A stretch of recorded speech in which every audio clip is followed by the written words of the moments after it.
Clearly, the research shows that you shouldn't get rid of unhealthy friends.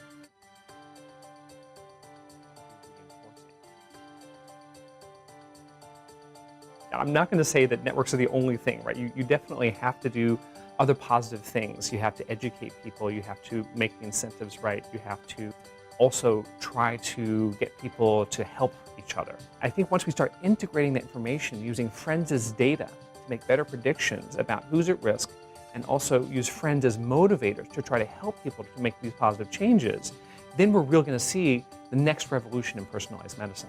And these are early days. I think that these are good first examples, but I think it's going to get even better, because what we have found in interventions like our voting study interventions is that you can get multipliers of 4 to 5 to 1 if you actually do the intervention right, because that's really how much one person's behavior can change and spread and ripple through the network to affect other people.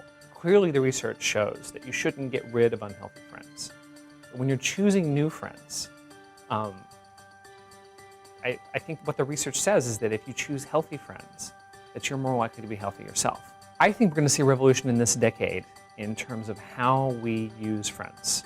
We're going to be using friends data to do risk prediction.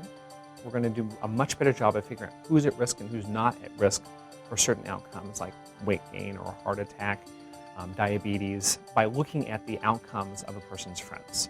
And so I do think that there's going to be this role for specialty social networks online to supplement the general kind of health communication that goes on Facebook. And maybe what ends up happening is there's some communication between those networks that we take advantage of in order to bring that information into the healthcare system in order to be able to use it to make everybody healthier.